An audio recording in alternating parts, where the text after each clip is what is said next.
Alhamdulillahirabbil alamin, hamdan katsiran kama amara, ahmaduhu wa ashkuruhu wa astaghfiruhu wa asyhadu an la ilaha illallah wa la syarikalah wa asyhadu anna Muhammadan abduhu wa rasuluh, amma ba'd. Allahumma shalli ala Muhammad wa ala ali Muhammad, Allahumma shalli alaihi. Subscriber ke channel rahmati Allah Subhanahu wa taala. Ada kabar yang menurut saya ya nyesek juga sih mendengarnya. Karena semestinya sebagai pejabat penyelenggara negara memberikan teladan yang baik dalam konteks tentu membawa masuk atau membawa keluar barang dari dan ke dalam negeri begitu. Karena memang seorang pejabat penyelenggara negara itu terikat dengan hukum, juga terikat dengan etika sebagai seorang pejabat. Tidak boleh seorang pejabat penyelenggara negara memiliki perasaan bahwa dirinya seperti rakyat biasa yang bebas nilai dalam konteks nilai ketatanegaraan. Nah, nilai-nilai sebagai pejabat publik, misalnya soal kepatutan, dan apalagi kalau itu berkaitan dengan potensi pelanggaran hukum. Nah, hari ini kita akan siaran soal pejabat yang dilantik oleh Presiden Prabowo Subianto sebagai utusan Presiden bidang kreativitas dan seni, yakni artis Raffi Ahmad. Disebut ada namanya dalam kasus korupsi Blu-ray importasi yang saat ini ditangani oleh Komisi Pemberantasan Korupsi atau KPK. Kasus ini bermula dari OTT KPK terhadap sejumlah pejabat bea dan cukai yang meloloskan sebuah barang impor dari luar negeri yang diimport oleh PT Blu-ray Blu-ray importasi yang di dalam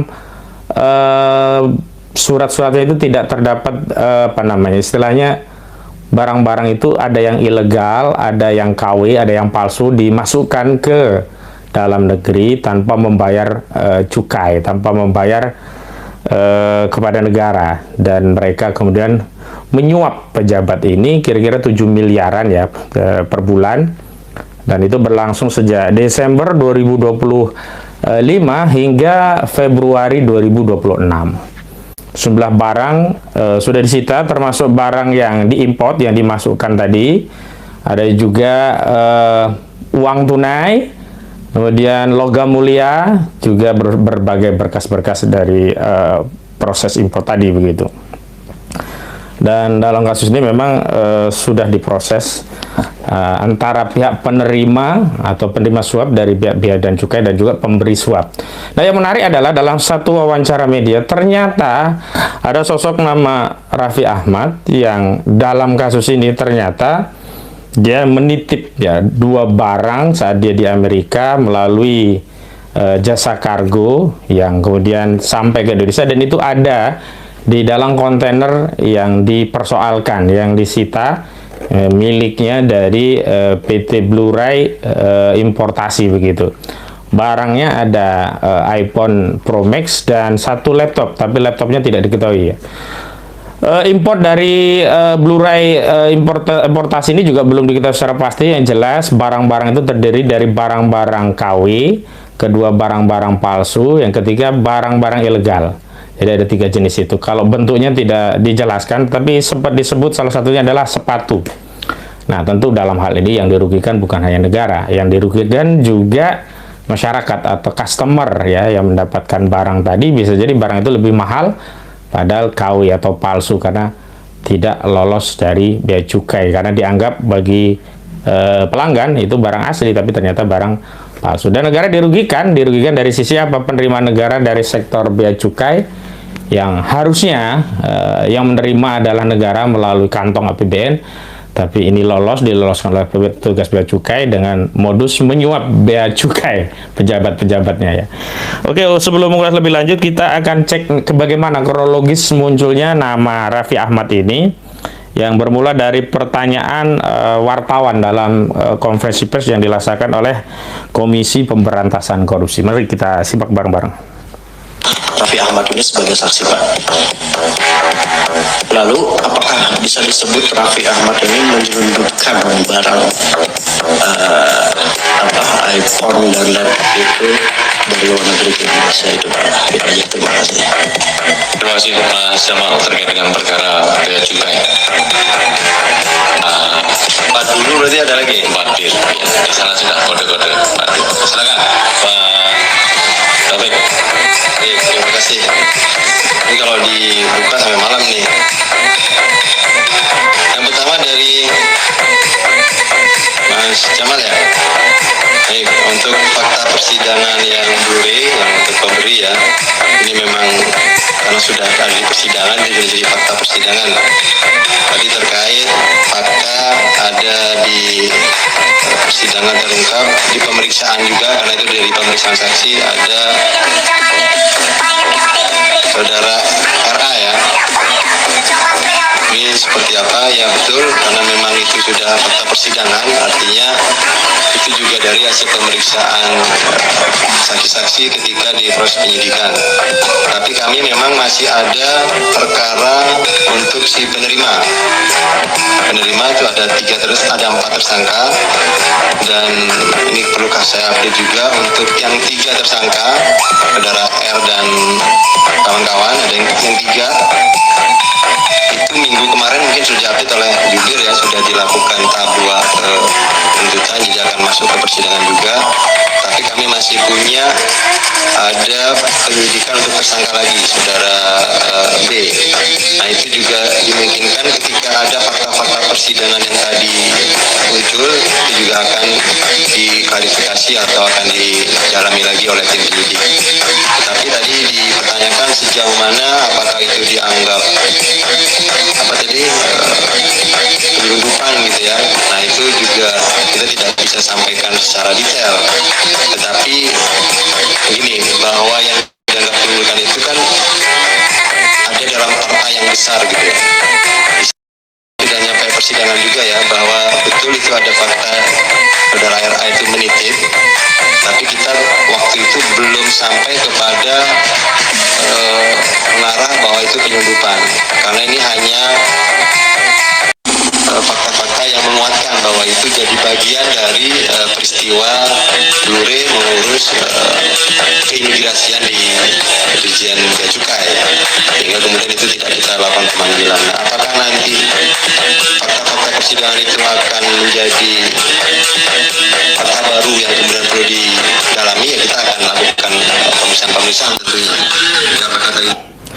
Baik, kita coba akan ulas ya beberapa hal yang sudah dijelaskan oleh KPK, dan kita tentu punya perspektif yang berbeda dengan KPK juga boleh, sepanjang kita punya dasar ya. Pertama, kita akan menjawab ya, apakah tindakan Raffi Ahmad yang menitipkan 2 barang melalui Blu-ray yang itu merupakan bagian dari barang-barang yang ada dalam kontainer yang itu disebut oleh KPK sebagai penyelundupan, dan ada korupsi di sana dengan modus penyuapan kepada pejabat bea dan cukai, itu juga masuk kategori penyelundupan atau tidak, begitu ya. Jadi pertama, saya membantah pernyataan KPK seolah-olah jika barang itu sedikit, hanya 2 unit begitu, yakni laptop dan iPhone Pro Max, dianggap bukan penyelundupan atau korupsi lah, katakanlah kalau kecil itu bukan korupsi, atau mencuri lah, katakanlah kalau sedikit itu bukan mencuri. Ya, jadi yang jelas begini ya, mencuri barang baik sedikit maupun banyak itu tetap kategorinya pencuri, asal memenuhi unsur bahwa barang itu ya diambil tanpa hak. Barang itu milik orang lain, bukan milik si pencuri tadi, diambil tanpa hak, maka itu adalah kategori pencurian. Mengenai nilai besar atau tidak, itu soal tentang besaran pencurian, bukan kemudian kalau mencuri itu kalau nilainya di atas 1 miliar baru disebut mencuri, kalau cuman 5 juta bukan mencuri, tidak, itu sama-sama mencuri. Dan dalam kasus penyelundupan, definisi penyelundupan itu kan memasukkan barang dari luar negeri ke dalam negeri tanpa melalui jalur resmi negara, tanpa membayar biaya-biaya yang harus dikeluarkan dan menjadi pemasukan negara. Itu definisi penyelundupan. Sehingga setiap barang apapun, baik sedikit ataupun banyak, itu memang asal dia memenuhi unsur dari luar negeri, dimasukkan ke dalam negeri tanpa melalui proses yang benar, tanpa membayar pajak, yaitu penyelundupan begitu, atau tanpa membayar cukai begitu. Tentang soal besar atau kecil, nah ini memang kaitannya dengan eksistensi KPK. Kalau KPK kan memang dia adalah lembaga anti korupsi yang menangani korupsi yang besar-besar. Nah, jadi mungkin saja KPK tidak mengambil, tetapi bukan berarti bukan penyelundupan begitu. Nah, yang kedua, apakah tindakan Raffi Ahmad itu bisa juga terkategori korupsi ya? Kita lihat kalau ada suatu fasilitas yang diterima oleh Raffi Ahmad, baik kecil maupun besarnya, dalam kapasitas dia seorang pejabat penyelenggara negara, yakni utusan khusus presiden di bidang seni dan kreasi begitu, tetap saja itu masuk kategori sebagai sebuah tindakan korupsi. Baik, kita akan cek lebih detail begitu ya. Tapi saya tidak bicara fakta, tapi bicara norma. Nanti kalau norma ini terpenuhi, berarti unsur penyelundupan dan korupsi itu juga terpenuhi. Pertama begini, apakah Raffi Ahmad itu terkategori menyelundupkan barang, yakni laptop dan handphone iPhone Pro Max melalui PT Blu-ray ya, PT Blu-ray importasi begitu? Maka yang harus dijawab yang pertama adalah, pertama, adakah berkas ya ekspedisi yang dipesan oleh Raffi Ahmad untuk menitipkan barangnya yang dikirim secara kargo dari Amerika ke Indonesia? Itu yang pertama. Yang kedua, adakah jasa pengiriman barang dari Amerika ke Indonesia yang dibayar oleh Raffi Ahmad?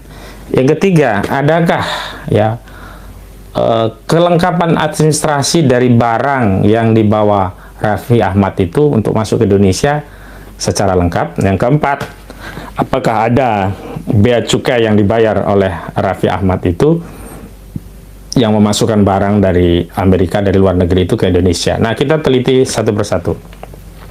Yang pertama, kalau Raffi Ahmad itu membayar PT Blu-ray Importindo itu dan membayar harganya, dan dia juga membeli barang itu resmi di Amerika, dan ada bea masuk barang terhadap import daripada handphone dan juga laptopnya, maka bagi Raffi Ahmad itu bukan penyelundupan, dia yang melakukan tindakan itu sah resmi. Tapi bagaimana ketika barang itu masuk ke Indonesia tidak dilengkapi itu? Misalkan Raffi Ahmad sudah dapat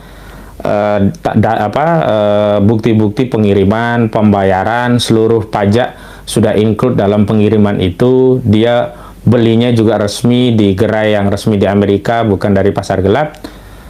Nah, tetapi ke Indonesia itu tidak masuk sebagai barang-barang yang diimport atau tidak menjadi bagian dari data barang diimport, bahkan tidak ikut dikeluarkan pajaknya dari barang itu, maka dalam hal ini yang menyelundupkan bukan Raffi Ahmad. Yang menyelundupkan adalah tetap PT Blu-ray Importindo gitu. Tapi manakala Raffi Ahmad hanya karena kekuasaannya, dia pejabat, tolong dong titip 2 barang, tolong dong masukin, daripada masuk ribet saya bawanya, apalagi dengan motif daripada nanti kena bea dan sebagainya. Nah, itu berarti masuk kategori menyelundupkan. Jadi setidaknya Raffi Ahmad kalaupun tidak menjadi penyelundup utama, dia turut serta menyelundupkan barang dari luar negeri ke dalam negeri berupa iPhone dan juga komputer, laptop ya kalau tidak salah, tanpa mengikuti prosedur dan tanpa membayar bea cukai ya, pajak-pajak yang harus dikeluarkan bea masuk barang tadi gitu. Nah, kondisi yang kedua, bagaimana kalau Raffi Ahmad ternyata diminta justru tawarannya dari Blu-ray importasi, udahlah Pak Raffi titipkan ke saya aja ya, bayar kagak. Nah, itu berarti 2 kesalahan Raffi Ahmad. Pertama, dia menyelundupkan barang, yang kedua juga korupsi. Kenapa? Karena dia menerima jasa ya, jasa pengiriman tanpa membayar, padahal dia sebagai pejabat penyelenggara negara, dalam hal ini utusan presiden di bidang seni dan kreatif, itu tidak boleh menerima, itu masuk kategori gratifikasi, kecuali dia langsung laporkan ke KPK sebagai hadiah misalnya. Tapi kalau modusnya begitu ya, itu menjadi sebuah tindakan korupsi dalam kategorinya gratifikasi atas apa jabatan yang dia miliki begitu. Kecuali kalau Raffi Ahmad hanya artis biasa, dia bukan pejabat penyelenggara negara, yang nggak ada urusan, dia diberi hadiah berapapun oleh fansnya ya, mau 1 miliar, 10 miliar fansnya ngasih dia hadiah, itu sah hak dia. Tapi kalau dia hari ini sudah punya posisi sebagai pejabat penyelenggara negara, setiap rupiah yang dia terima dari orang lain dalam kapasitasnya itu harus jelas. Kalau itu bayaran artis ya jelas, tapi kalau bukan bayaran artis seperti fasilitas jasa pengiriman ini masuk kategori gratifikasi begitu. Dan memang penyidik KPK masih berdalih menurut saya. Sebenarnya bisa dianggap berdalih, iya. Bisa dianggap objektif, iya. Kenapa? Pertama, secara objektif memang yang ditangani bukan partai kecilnya, yakni apa yang dibawa oleh Raffi Ahmad, tapi fokusnya adalah sejumlah kontainer yang diselundupkan oleh PT Blu-ray ya. Blu-ray kompetitor ke Indonesia yang tanpa membayar bea cukai, yang modusnya menyuap sejumlah pegawai yang ada di bea cukai, dan sudah ditetapkan juga sebagai tersangka antara 4 atau 5 orang. Nah, yang baru diadili dari pihak pemberi. Jadi di kasus ini kan ada 2 pihak, ada pemberinya, dan ini dari pihak swasta, dalam ini dari PT Blu-ray Importindo, importasi maksud saya, dan kemudian dari penerimanya ini pegawai-pegawai atau pejabat-pejabat di bea cukai. Itu ada 4 atau 5 tersangka yang memang belum masuk persidangan. Jadi dari sisi itu kita bisa mengetahui bahwa fokus KPK sekarang sedang ke kasus utama ya, main case ya. Kasus utamanya adalah penyelundupan barang berkontainer-kontainer dari sebuah entitas bisnis korporasi, yakni PT Blu-ray importasi begitu. Nah, yang kedua memang bisa juga objektif dari sisi bahwa setelah KPK mengajukan ke persidangan dari pihak penyuap pemberi uang yang dari swasta, dari PT Blu-ray importasi, KPK kemudian fokusnya beralih kepada pihak penerima uang, penerima suap yang kisaran 1 bulannya 7 miliaran.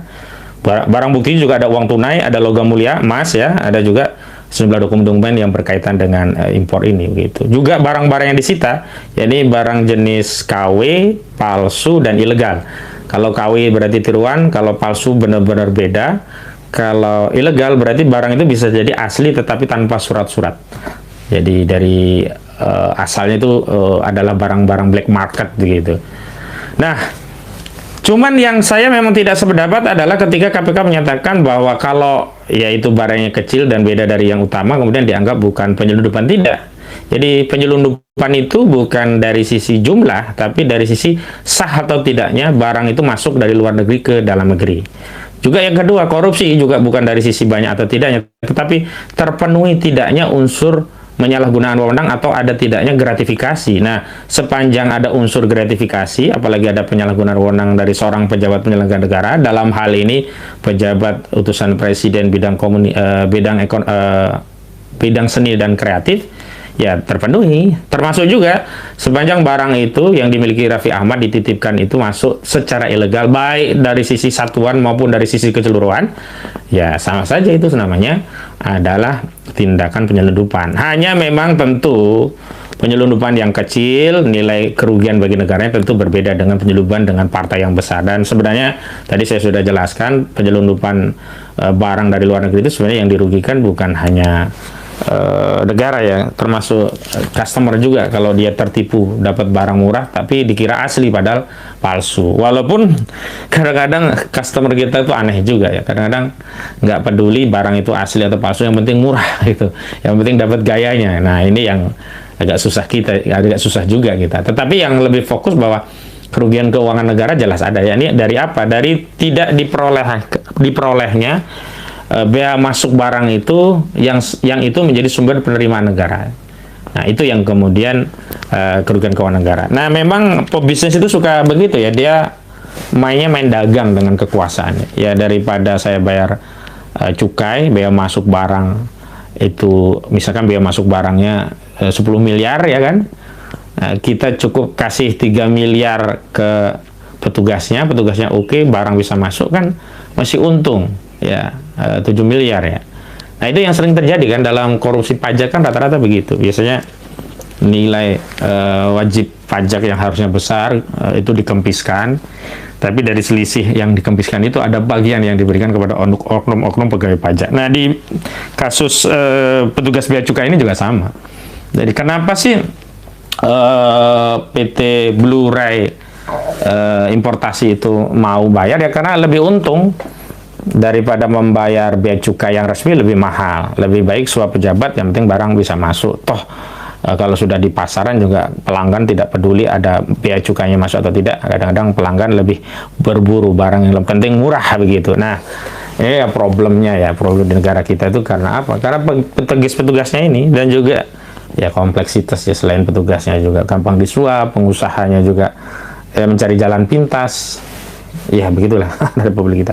Tapi balik kepada Raffi Ahmad, memang untuk memanggil Raffi Ahmad masih dipertimbangkan karena begini, memang pada akhirnya KPK akan fokus kepada main case ya, kasus utamanya dulu, yakni kepada pemberi uang atau pemberi suap dengan penerima suap, yakni dari perusahaan, dari PT Blu-ray importasi, dan dari petugas bea dan cukainya.